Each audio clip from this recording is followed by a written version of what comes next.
Welcome to the WisMissus podcast, reading, writing, and roaming around Wisconsin, the Midwest, and beyond.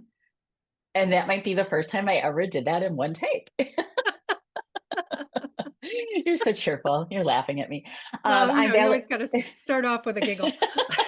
That's true. And usually we laugh, and anybody who's listened to us knows that we laugh a Yes, good chunk of the way through because that's how we approach life, pretty much. So I think, exactly. anyway, Exactly. so I'm Valerie Biel, and I co host this wonderful podcast with TK Sheffield, who can introduce herself. Hello, everyone.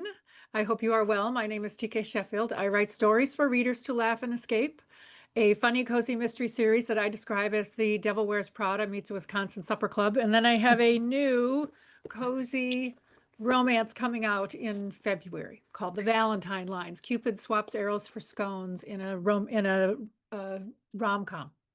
I love it. I love it. And actually, so if we want to start with reading, writing, roaming, which we always do, we have this conversation first. So I have finished that. It is delightful. I owe you the blurb for it, but Valentine Lines is it's just wonderful. And I've been reading quite a bit of serious stuff and kind of darker thrillers and things. And it was the perfect, like, I would say palate cleanser, but enjoyable to switch it up. I think it's nice to switch up what the kind of stuff you read. Great plot, funny. I laughed all the way through. And I Oh, kind of want to be in this story. I want to own a business in like Mineral Point, right? and Like yes, it takes place in the Driftless area, Mineral Point, one of my favorite towns. And Cupid is he's tired of dating apps, and he just says, "Well, I'm going to go work as a matchmaker and open my own business, the romance realm." And he counsels lovers who want to have a happy relationship, and the story kicks off from there. it's wonderful. No, seriously. So this is what I think is fun is when you read a book and you're like, I really like this setting and I like these people and they're quirky and fun and they all have unique traits. And there's always, there's things that happen that, that build the suspense in the story. But I'm like, I want to live here. Like, I really want to live in this book. Oh, thanks. I'm so Oh, glad you enjoyed it. yeah, so much fun. So I'll get that written for you. But Oh, and if you other, if you're watching this, listening to this, and you are another author, you know what this is like. Like you get requests, and always happy to pay the favor back to people who have right. written me reviews too. But you need your posse. You need your You people who need your help you out with tribe. this stuff. So Yes, and hopefully, for this book, you want the tribe that believes in love and the happily ever after, right? yes, So yes, very yeah, much so. And and of at course. first it's going to be on the ebook will be on the Zon for 99 cents. I'm going to have a bespoke, copy with the gold gilding on it. If you want that, just contact me. And either way, I can hook you up with the book. So Okay, wait. So this, I think this is going to be pertinent to our conversation today. yes, So you have made a special edition copy. right. Ooh, okay. So hold that thought. Today Okay. we're talking about working smarter, not harder, and using content in different ways. So we'll talk more about that. And do you have any to show yet? I was hoping. I do not have it Oh, yet, okay. but So we'll show it off, or you'll show it off on social media. But yeah, we'll talk about that. We'll talk we can about talk that. about it. So Yeah, for sure. what else have you been reading? I mean, obviously, I've been reading your book. So what have you been reading? I should ask. What I've been reading a couple things. Finishing up Christy Wopat's. Today's her special day. Oh, it's her launch day, and Yes. oh, I And just this is adore your this book. imprint. You've It got is. an imprint. Congratulations. It's the first time a non Oh, look at my Valerie eyebrows. Beal authored book. Oh my God, that's so funny. That's actually awesome. Yeah, it's the first time that I have put a book out under my imprint that I did not author, but that's how strongly I feel about this book. And I'm going to talk about that more on social media, but this book is needed. It is geared toward boys, but very much enjoyable by any student and adult. I think it's just a really, really important book about belonging and empathy, Mhm. understanding, and And all set within a really, really good story. within a So, good story. And mhm. I think it speaks to so many different audiences. Like you say, okay, there's a young boy as the main protagonist, but the teacher who's assisted a child who's troubled, the parent who's had a, kid who's had a rough time in school. I mean, there's so many different audiences for this, and it's such an important book, and I'm so thrilled for you both that it's out in the world now.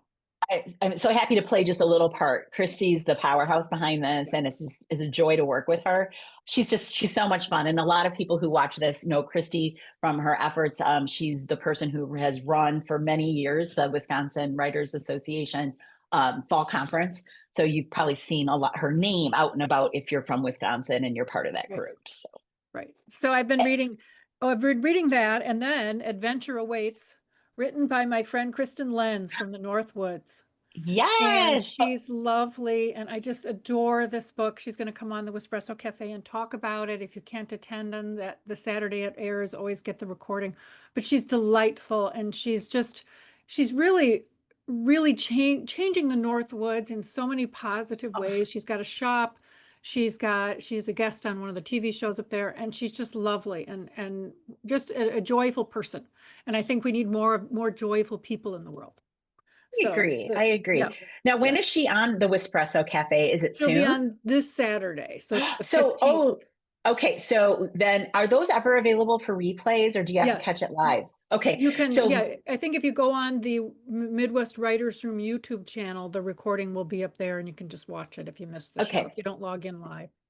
So So, we're recording this just a couple days before it's going to come out. So I will put the show note in. okay, It'll come up Friday before the Saturday recording. But if you miss right. it and you're listening to this later, I'll make sure that you can get back to that link and then and Oh, listen. great.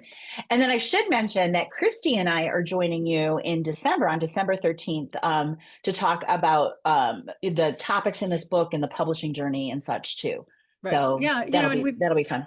it'll be what are you grateful for holiday broadcast, and I feel like she'll have a wonderful contribution for it because her life has changed in a number of ways. She has a new job, for example, this year, and she put out this book and took a risk on it. And then you, of course, you always have, we kind of reflect at the end of the year about the 12 months before. And so I feel like it'd be a great show. Yeah, I'm excited to do that. Hold that book up that you were talking about, the Kristen Lenz. Is that her name? Adventure Awaits, Kristen Lenz. Okay. Do you not adore the font of her title? Yeah. Look at the font. Look at the swirlies. Yeah. Yeah. I Isn't love it it. beautiful? And then, of course, she's in the Northwoods. So you've got this Yeah. beautiful setting of the path through the Northwoods. And, she just does such a beautiful job. And she did her own audio recording on that. Oh, She had a that's a publisher, but wow. yeah, she recorded it audio. So yeah, very fun. Exactly. I love that. So the other things I've been reading, Brenda, is it Cardenas? Yes. Cardenas? Yeah. So I picked Oh. this up because, of course, she's the Wisconsin Poet Laureate, right? Is that Mhm. the right title for her? And she was one of the guest speakers at the Wisconsin Writing Association Fall Conference. Yeah. And I don't read a lot of poetry. She did a reading at the conference, right? And when you just really listen to the words and how you can sink into this beautiful use of language, it's really I don't know, it's a good change up for me. The Wisconsin Fellowship of Poets does a calendar every year. So Hmm. you can have, it's just a spiral bound calendar and you can flip your pages to every week. But then they also have poetry in there, a few lines of poetry. And I love Beautiful. it because it's a way to just flip your calendar, read a few lines of poetry and let them soak in because poetry is different than fiction. You want to contemplate the words, and so I Yeah. love that. Yeah. Well, and it's just, word choice, just like, a stanza can just hang on the Right. choice of one particular word. And it's so precise in Yeah. its focus. Yeah. So while I can't really write poetry, I surely admire it, right? Me too. Same. So They consider it the most elevated way of communicate written language, right, is poetry. And I and see it's so why. I think it's hard. I think it's hard. Yes. I think people look at poetry and go, "Oh, it's so short. It's got to be easy." No, that's not how that works. Well, you know what Mark Twain said? He said, I wanted to write a short novel, so I ended up writing a long one. So, because it's so much harder to write short.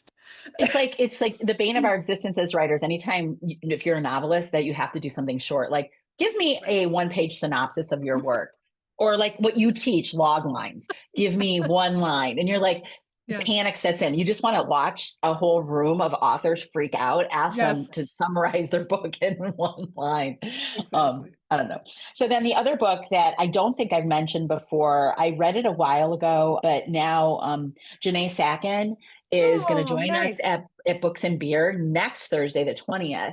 And this is bringing us to Africa. I have to say that this made me feel like I'd been on safari. And it follows a cinematographer, a female cinematographer, who is making a story about all female, I should say, anti-poaching unit in Zimbabwe. Of course, Janae Sackett is a photojournalist, and she spends a lot of time traveling and doing animal photography, but she also focuses on women and women's issues. And that comes through in her stories. So I just Oh, lovely. finished this, my reread of it so that I can ask intelligent questions next Thursday. But, it's gotten cold and it's too late for me to try to fix my gardens this year. It's just going to have to be a spring project. So Right. now I have more time for reading, I guess. I don't know. So where have you been roaming? Anywhere? Have you been staying put? Yes. Yes, no, roaming. I had two events. I had and both ironically intersected at Reeds by the River Yes.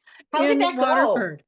So I had an event at the Burlington Public Library and it was wonderful. We just had so much fun and it was like a reunion of so many writers that I had just seen at the Reeds by the River local author fair. So I had two of those things and it was wonderful. Oh, that's so fun. Fun readers and people. And, that's the thing about writing. And you eventually figure out, yes, it's about the book and the story, but as much as that, it's about the people you meet. So it was just really fun to be able to interact with readers and other authors and bookstore owners. So, Well, I mean, and that's it too. So, the value, I'm always talking about like, whether in-person events are worthwhile and how many hours they take and yada, yada. Will you sell enough books to make it worthwhile?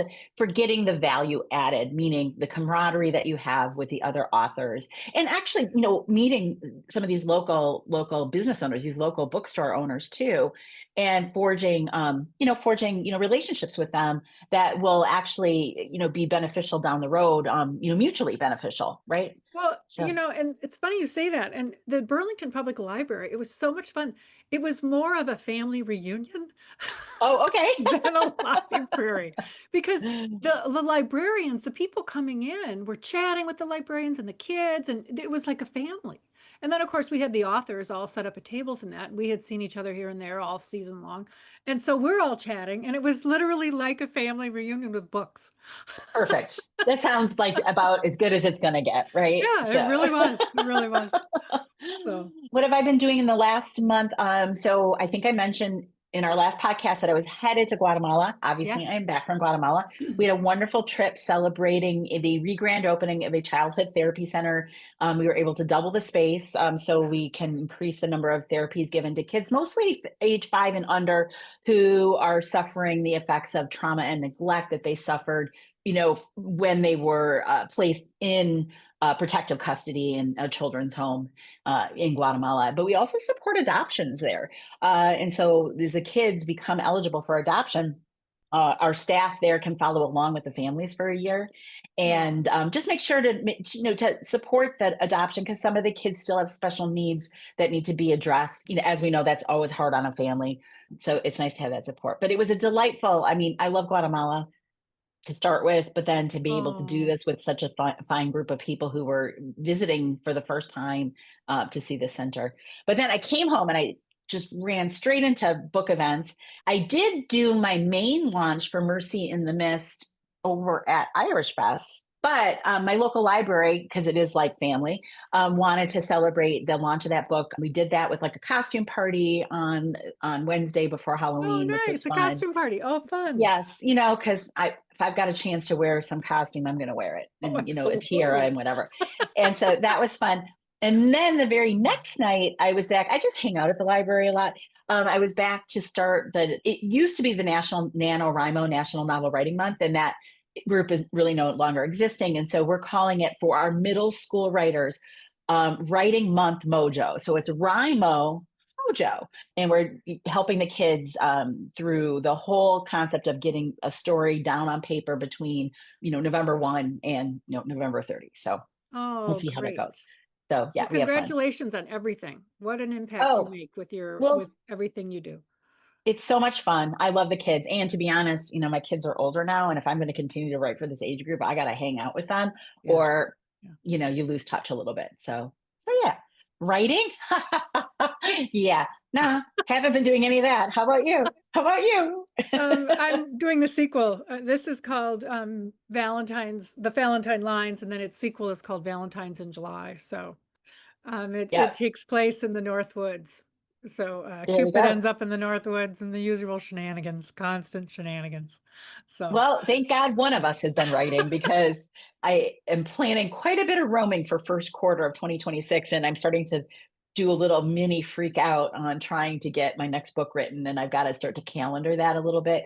which one Um, is are you? Which you're writing the oh, sequel to the Cemetery Gate, right? I am. I feel like that's what's necessary just because this one, now we're at a year that the Yeah. birthday or anniversary for this one was Halloween this year. Mhm. And I already see I have some notes. I have some notes to help me like move forward and what I'm going Yeah. to do. Yeah, got to plot that one out and get going on it. And so I'm going to keep going with that fast writing process I did for Mercy in the Mist, even though that felt more like a necessity rather than a desire to write that way.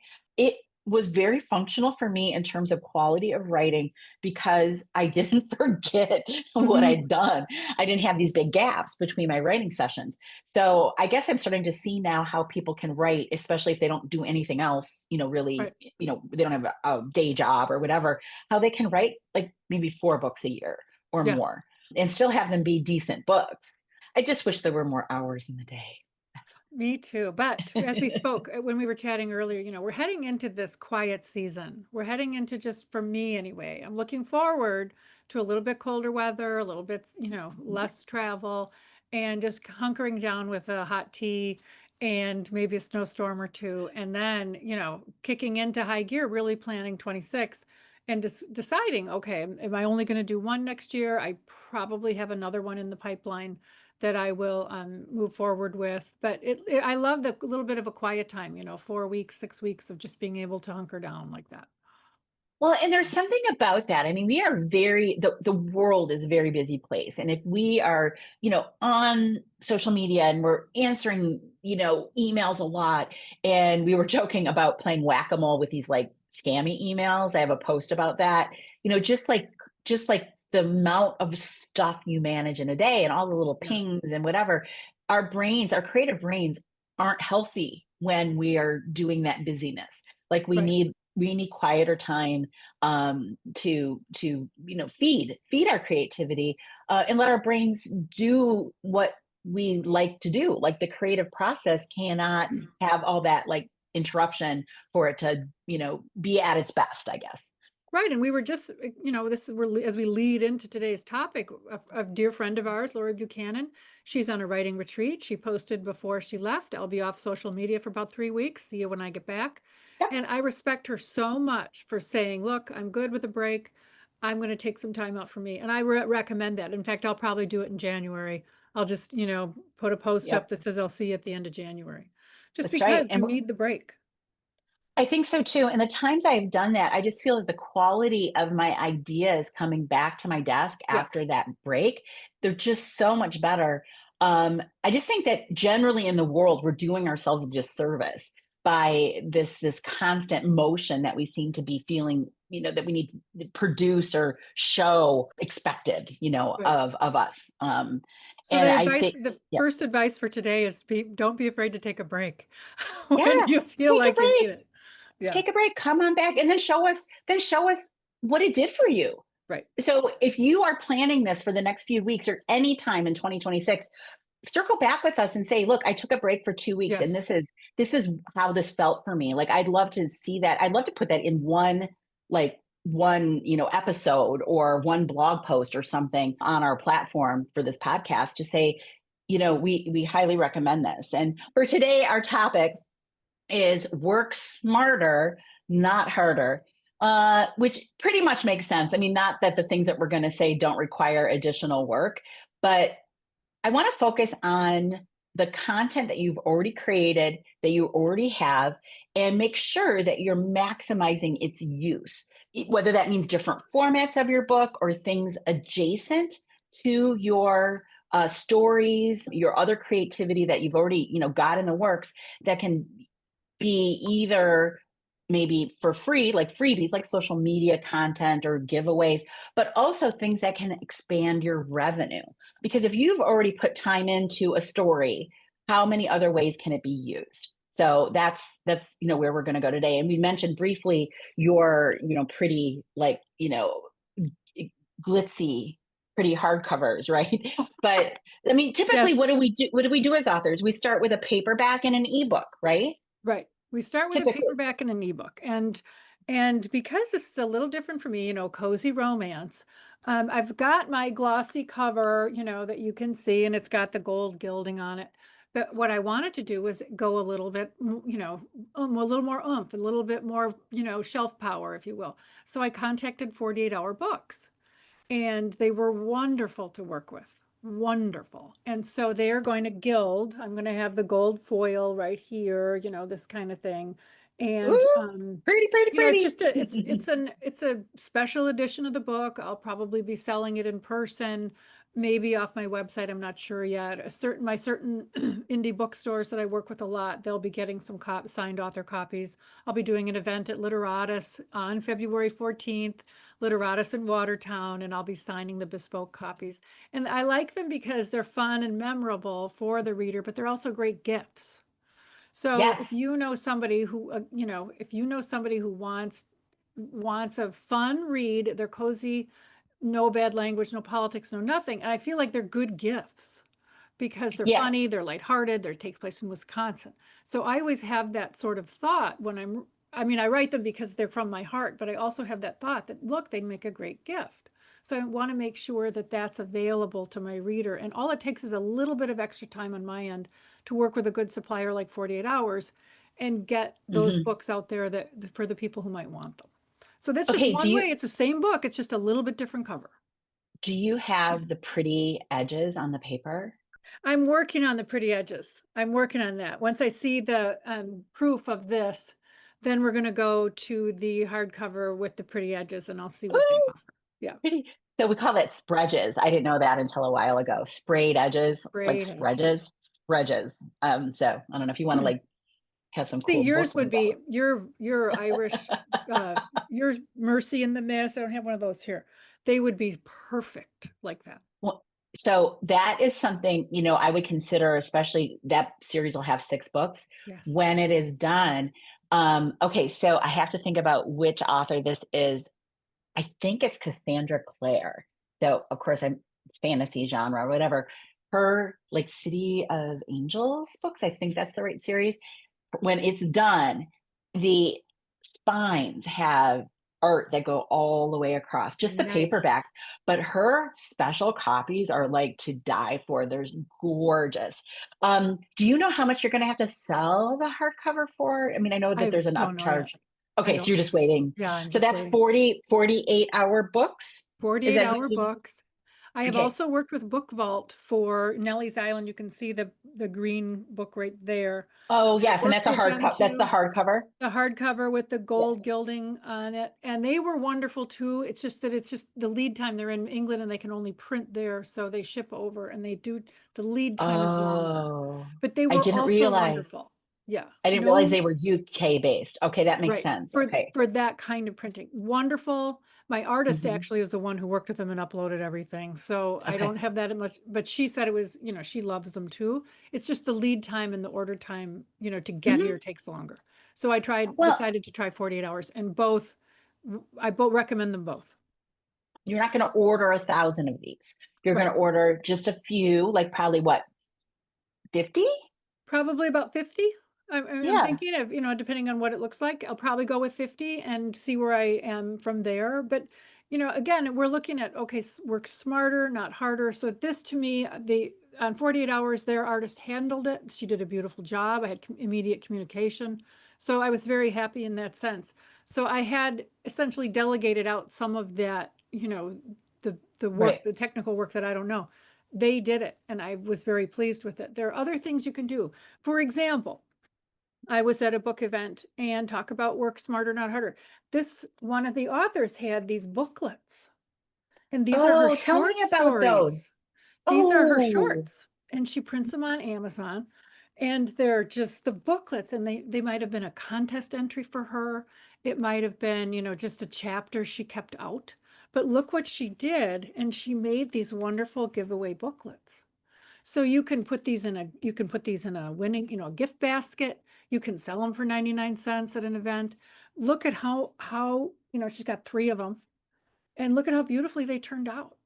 And I I don't know, love that. she said it was on Amazon, so I'm sure there's other printers you could use if you want. But what a great handout. She handed them out and people just took them. I mean, they loved them.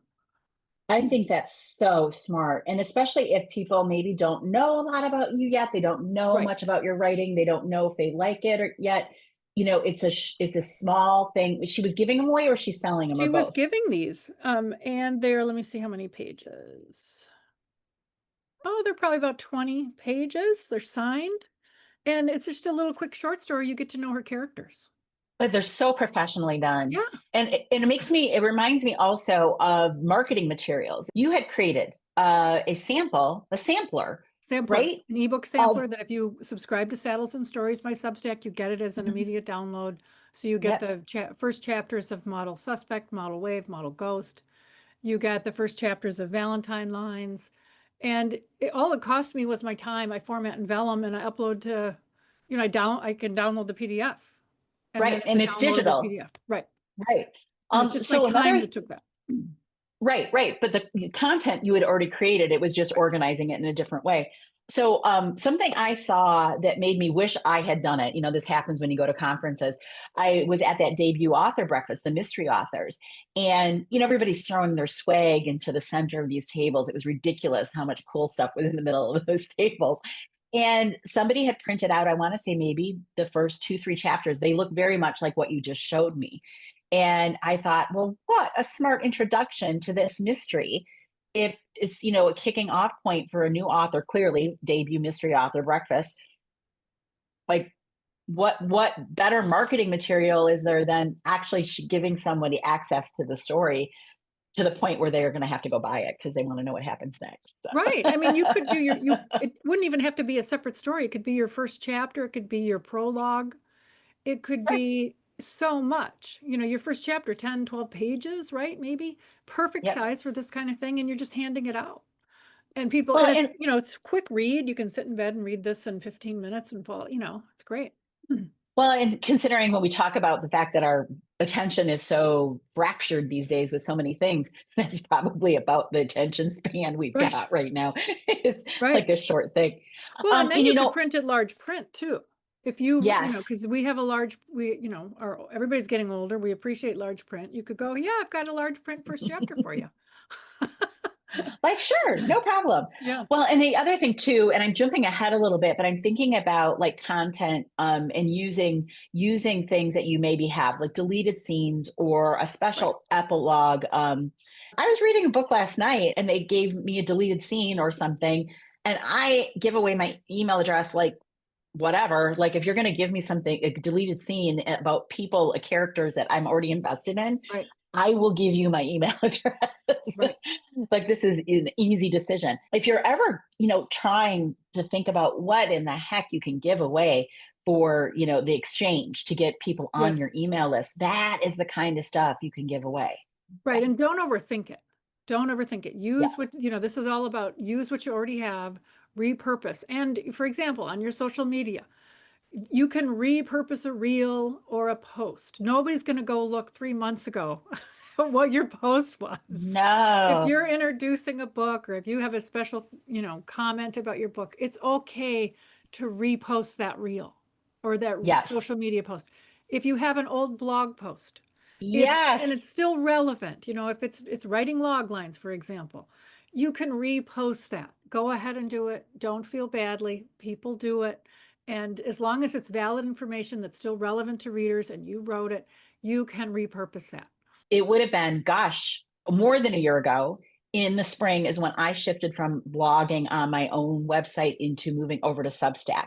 So I abandoned my old blog. I grabbed a number of my pertinent blogs and move them to Substack, but I didn't move everything over.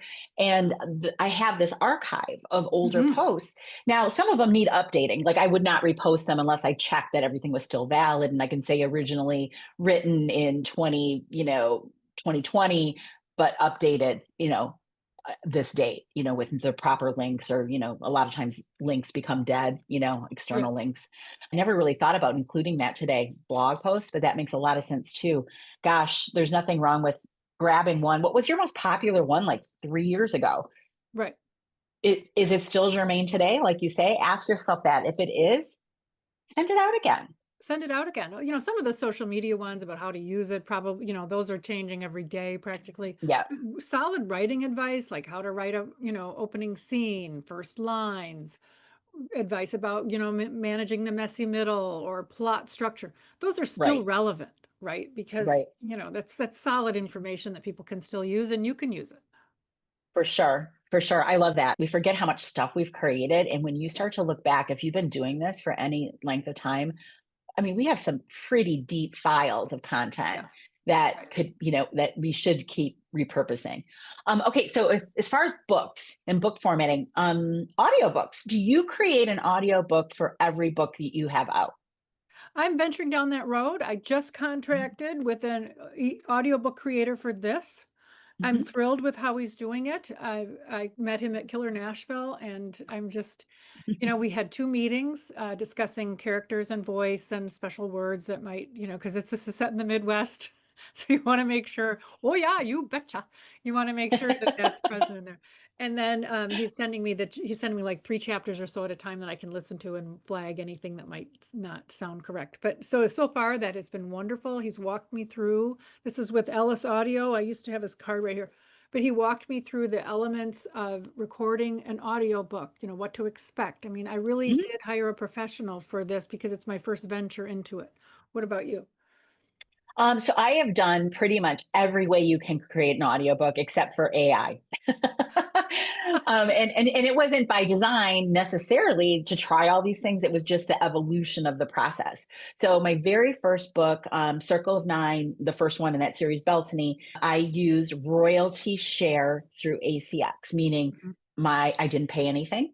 I put that information out there. I sent the narrator I had chosen the script or the book, and she recorded it, and we share 50-50 on those royalties every time a book is sold. She then did book two for me, and we did royalty share plus. That meant that I paid her a little stipend. I think I paid her $40 per finished hour, just a little stipend for her extra work. And this is a lot of accents, but she does all the engineering too, right? Mhm. Mhm. So then we parted ways, and her life got difficult, and I moved on to a new narrator for book three, and I paid her per finished hour. I just paid her a flat rate, Mhm. and that's what I will do for book four as well. Just pay the flat rate. But I haven't gone down the path yet of getting an audiobook for the mystery or for the middle grade novel. And then I need to think about that. And we both know people who do their own. They've recorded themselves and then engineered the files, the voice files themselves. It is not as easy as it sounds. It's not No. like, oh, I have a good voice, I can do this. There's a whole host of software you need. And just like I'm in an office that's got a lot of hard surfaces here. And some Me people too. podcast in very, very well designed, studio spaces. These people have noise canceling wall coverings. They have, very, very good software, very good mics, all the little pops and things that we don't mind in a podcast, you can't have in an audiobook. So I don't think I'm ever going to record my own. I mean, I know some people go into a studio and then pay somebody to do that. One of our acquaintances and friends, Mary Bian, records her own, and she does a lovely job with it and uses a studio near us in Madison, Wisconsin for that. And I'm more than happy to pay somebody. Same. Yeah. I'm happy to pay. I'm not doing a royalty share. I'm paying outright for the Mhm. files. And I really was happy to have the professional tell me, okay, do X, Y, and Z, and this is how you go about it. So I'm really learning from an expert, which I feel like I should be doing because I don't know what I'm doing. The one thing I Right. can tell you is if you're considering an audiobook, go on to ACX and claim your titles. In this day of, Yes. of AI doing this, that, and the other thing, and scammers and spammers and all this, just even if even if you have a remote idea, go on there and claim your title. I actually will say that even if you don't know if you're going Right, to ever do audio, go protect your title on ACX, right. claim it. You don't have to put it into production. And in fact, I just did that with the two books that I don't know, like the mystery and the middle grade. I had forgotten to do it. And I was like, and I quickly Yeah. went over there and claimed my title. Just protect yourself. Just to protect, yeah, exactly. If Yeah. you don't even just protect yourself and own your own title. Yeah. Yes. And it's dumb that we have to do this, but so Right. you know what I'm going to do? I'll put instructions on claiming your title Great. on ACX into the show notes. Let me make a note on that. So I add that. I'm curious because I do not write screenplays or stage plays, scripts. You do. Which have you gone both directions, taken a book and made it into a screenplay, and taken a screenplay and made it into a novel? Have you done both? I have done, yes, actually, I've done. And actually, this book, The Valentine Lines, started Hmm. out as my thesis, my master's degree thesis back in the day. And it has an accompanying one act play with it. Ooh, And also, so now I am signed up for a class that starts in January to adapt that to a screenplay. And it's, that's you meet so once a week and cool. you get the assignments and you're going to do all that because I have other screenplays that have done very well in contests and I love them. But this one, I feel like I really want that expert eye to guide me through this so that it's just another learning experience and you just gain more skill at it. Because I really do think Well, between audio and having your book nimble enough so that it's ready for adaptation to screen, I feel like as a career author, that's where you want to be able to go. You want to know that yes. information. Yes. And actually, the ability for you to be able to do that process yourself or, have that process available to your, in your skill set Right. is really cool. I don't know that I've never tried it, but I don't know that I could. There's one author who asked for access or permission to adapt Haven, my middle grade novel, to a script or a screenplay. And I gave her permission, and she's someone I know well, and you know her too, Oh, Christine nice. Kalani. And I said, Oh, great. yeah, please do. We have a little agreement that's pretty loose, but like it's fine. I will not adapt this to a screenplay. If she wants to give that a try, all it will do is elevate my work. But I Right. would not. I mean, I know her very very well. Don't Yes, do that to with just anybody like right. out there. So is teleplay? She's going to do a 30-minute I teleplay or think something? so. Yeah, of Haven. Thank you. I'm Yeah. so glad that you Here's have your that handy book. because Yeah, it's a apparently, oh, lovely I do. book. It's hiding under And here. Christine's great. She's really Yeah. nimble and she's a great, she's wonderful for publishing if you want publishing assistance. But yeah, that's great. I'm happy for you. Wonderful. So I know I don't think that's in my future, but if you think you could give that a try, I mean, why not? There's other people out there who have adapted their own books. I mean, a lot of times if you were lucky enough to have someone approach you for movie, rights or TV rights, you may not be then the person adapting, right? No, But and the Wisconsin Screenwriting Symposium will be meeting this in April of 2026. They have their own website. It's right on the mhm. UW-Madison campus. If you don't know a thing about it, Christine will be there, I'm sure.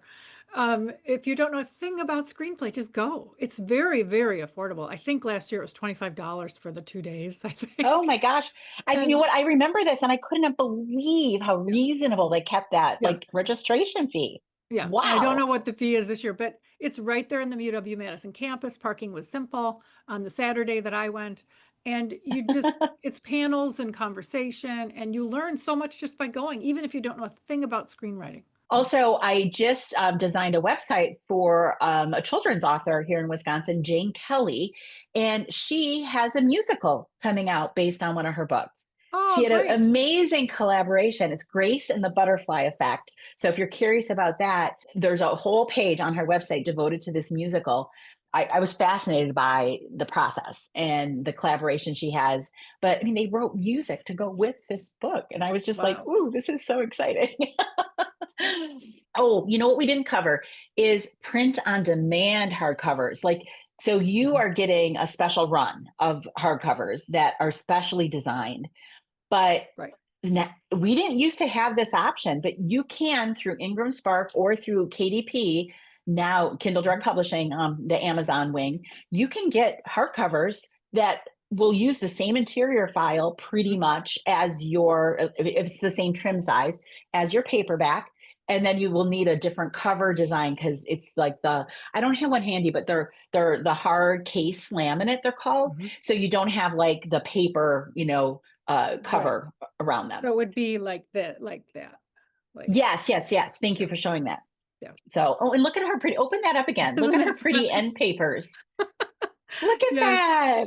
Oh, yes, the plaid of so the Northwoods is there. So, I mean, if you're dying to have a hardcover, now I only have one hardcover, and that's for Haven because I just know that some kids are tougher on books, and I wanted to offer that in hardcover. You don't have to buy them and have them in your author stock. I do have some here for author events. When I go out and about, I want to offer that because some people want it.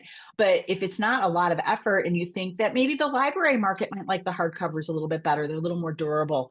It's not as big a lift anymore to create Right, a hardcover, and especially if you pick the same trim size as your paperback. So right. your interior files don't need to be Yeah, different. eventually I'll probably get to that with my mysteries. When I do the cover refresh on those, I'll probably do the same thing. I'll probably go to 48 hour and say, hey, let's jazz these up a little bit and just, add to the fun.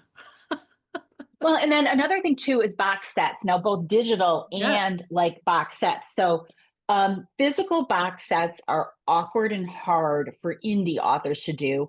If you're a traditionally published author, it's going to be at the discretion of your publisher whether they want to offer a paperback box set or not. And you're going to have to be a pretty high seller for them to want to do that. Usually, what we get, right, is the cardboard, sleeve. And then you've got it. So if you're going to buy it yourself, you have to then order the right size cardboard. Then you order this like massive sticker that goes around. And then usually you have to put those on yourself. And I mean, the amount of times that I've screwed stickers up when I've tried to put things on, I can't even imagine the stress of trying to put a sticker on a 3D, like, Yeah. So, but you have to order so many to make Yeah. that feasible. And I only did this because I have a son who likes to do 3D printing. These are Yeah. plastic. So it's going to be 2-3 book sets. I will continue to do these for both. I'll probably, use the same color so that they kind of match. Otherwise, though, I'll do digital. I'll do a Yeah. digital box set. Yeah. What do you think? Will you do a digital box set when you have your series Yes. done? Will you put I them? Yeah. yes, I will. I'll do a digital box set for people Mhm. who, because that can be, if you bundle, it can be beneficial for them and you because it's a little bit a higher price point. And your reader has the books at hand anytime they want them. They can go ahead and read them. They're not waiting on anything. They have them already downloaded. And so it can be a win-win for everybody involved.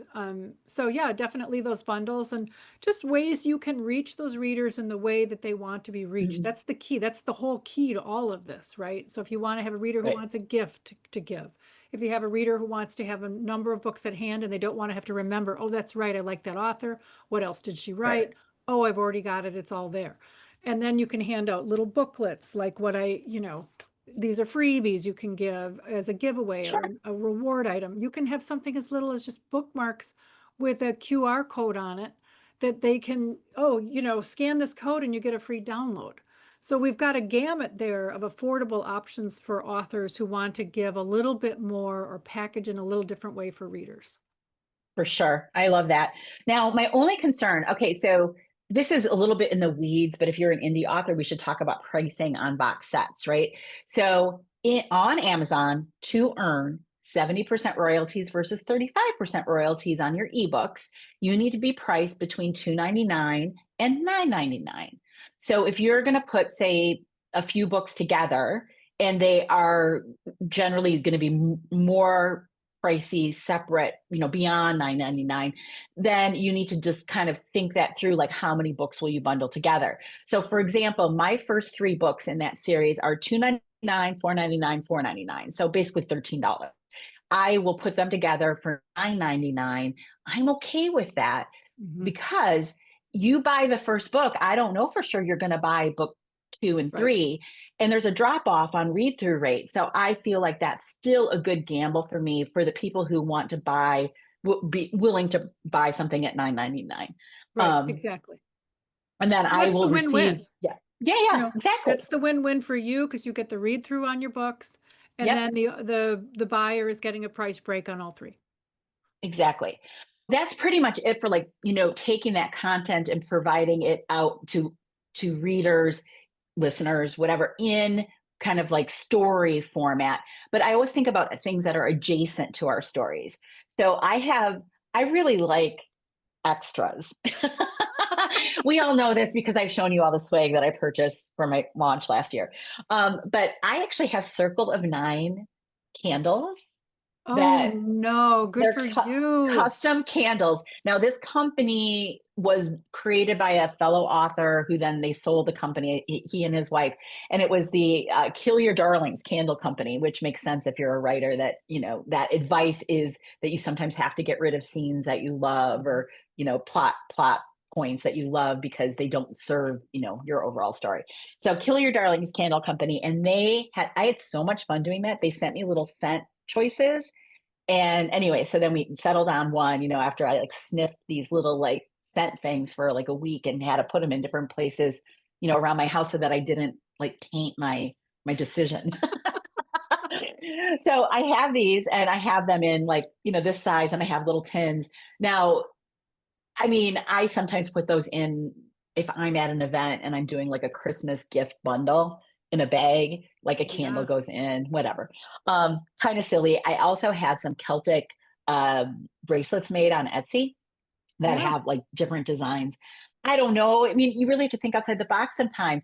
You know, what would go? Oh, what would go with your book? Oh, what if you got a little box of like specialty chocolates that go with Oh, absolutely. in a Absolutely. heart-shaped box?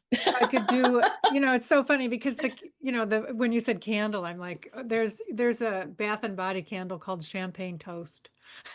Oh, you got me one of those. It is the best. It Like smells so that would good. just work for all of my books. Champagne, because every character drinks champagne, I think. It's too bad you can't get. I wonder if there's like a little one, Oh, I'm like sure just a there little. is. Oh my I'm gosh, champagne toast. Yeah, that's a But delightful scent. I yeah, don't but even know like what to. chocolates for the because there's chocolates on the cover. You go onto Etsy or yeah, I think you can go onto Etsy. I mean, and they will make them specialty little chocolates with your either a heart or your something, your logo or something. Well, What a I great mean, there's idea. And then just cookies. I There's don't know. always cookies. Well, yeah, because you can do book covers for events. But if you're thinking about merchandising, gosh, if you guys are writing children's books and you're writing educational children's books, like is it a counting book?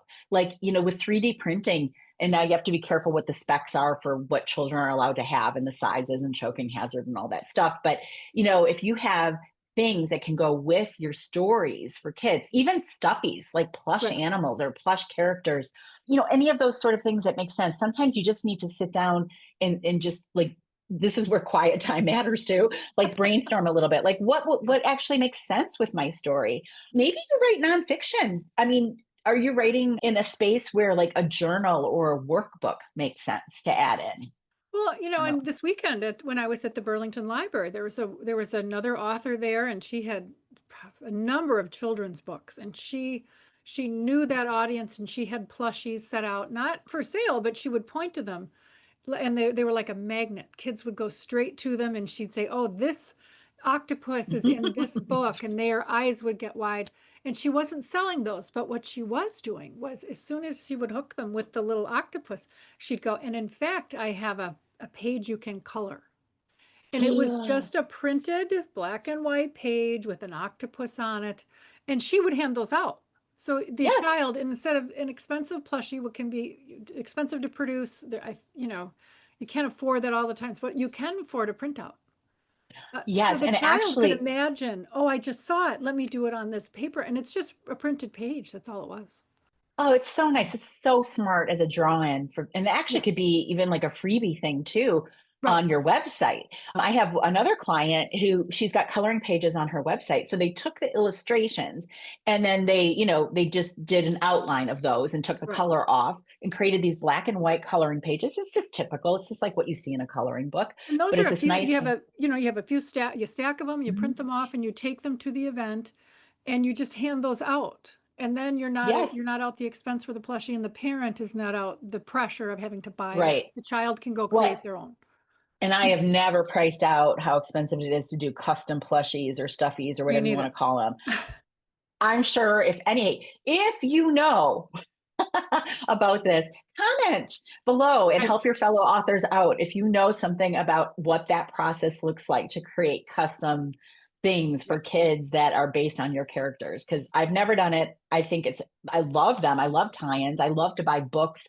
And these are usually very well-known stories that have like the plushie that go with, and I love to buy those for the kids in my life, but I've never been on the, production side of things. So Right. I So may now be, yeah. don't underestimate the downloadable PDF. If that's something that, by subscribing to your website, you can get this downloadable PDF of a picture that can be used for coloring from your website, or a short story or something. Go with that. It's affordable. It's reasonable for Yep. people to expect. And that's always an option. I love that. The last thing I have on my list is cookbooks. And I think that's kind of fun. Now, not everybody's books lend themselves to a cookbook, but if you write cozies, you might have recipes in your book. Lori Buchanan, who we've mentioned before, is she putting a cookbook out? She does share recipes from time to time. She's got Um, wonderful. And oh I my do gosh, the have, one actually is it a bourbon French toast? Oof, that recipe makes yes. me drool. So I have in the Valentine lines, I have two. I have brandy old fashioned, which we have a special recipe here in my house that I give away, and then carrot muffins. So yes, oof. even in a cozy romance, I've got recipes. Well, and Lori's books have cozy elements, but they're really like crime thrillers. There's meals that get served in the book that are very well, should we say, curated meals with wine pairings. Like there are things I just adore, and it's actually making me like hungry at the moment thinking about these. So, I mean, maybe you've got a cookbook in your future. Now, let's think about this. I just saw this coming. I don't know if it's out yet. I think it's out for the Christmas like season, for the holiday season. JD Robb, meaning Nora Roberts, writing her police procedurals as JD Robb. There is an in-depth cookbook coming out. Because that series is like all the titles have in depth, like something in depth, something in depth. Yes. Now I'm curious. Like I'm a huge fan of that series. Am I going to go look at that book? Yeah. Am I going to buy it? Maybe. I don't know. We'll see Right. what it looks like. Yeah. Right. And those are, So again, you can print those out as a standalone and hand them out. You can print out your recipe. And those are, again, something that's really affordable and easy to do. It doesn't have to be in color, but it's something to hand out and include in that's your book. right. Oh, any other ideas? I think I've run through my list of things that I was kind of brainstorming on that people could do with content that they've already created. Do you have any others?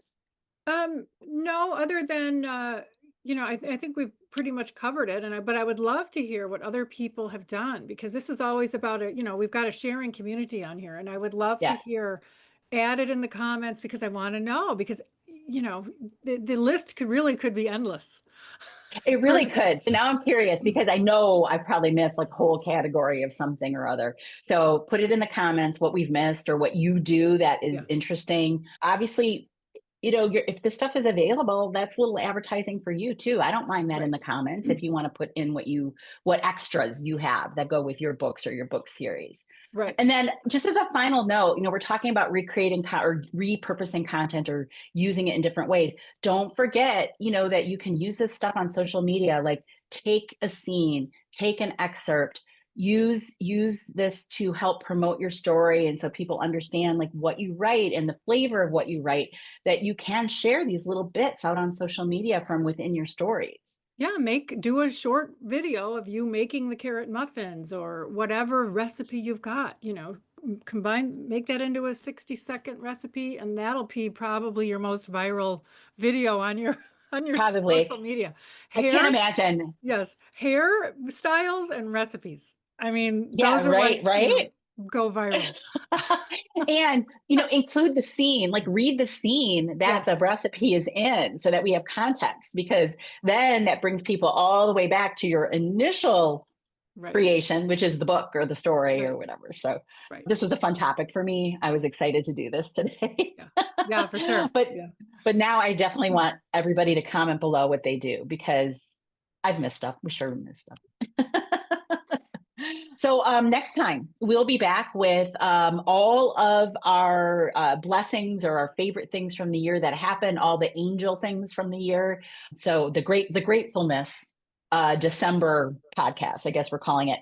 And are we going to do that remotely? Are we going to do that at our company Christmas Christmas party? We probably should. We go to this restaurant, and we've done it before. We've done it where we recorded a podcast just sitting in a booth at this restaurant. Well, we'll see what happens. If it works out, it works out. And then after that, we're going to dive into TikTok. We're gonna take over TikTok, the 50 plus crowd. I have trepidation. There's trepidation here about this whole TikTok thing, but we know that there's other people like us who have not done it because of fear or just not sure they want to learn another platform, all those reasons. And so we figure, why not? We'll jump in, and we'll teach you how it works for us, and maybe we'll learn together. If you've got a profile over there, if you're going to make one, you can follow me. I'm on there, TK Sheffield _books. And then there's also another gal named Tammy Borden, Borden. And she is a Wisconsin author. She's got Tammy Borden author. She's got a book about her mother who survived Germany in the time of the Nazis, and she's lovely and delightful. If you're going to be over there with us, join up and we'll figure it out. So if you are on TikTok in advance of this, please drop your handles in a comment below, and we'll make sure that we follow you as we begin this journey. So we'll see you in December, and then early in the year for the TikTok thing. This is our personal TikTok challenge, I guess. I don't know what we're calling it, but anyway, we'll figure it out. We'll figure it out. We're counting down to TikTok. We're ticking down to TikTok. Oh, we're so witty. We're so witty. Okay, see you guys in December. Thanks for joining us today.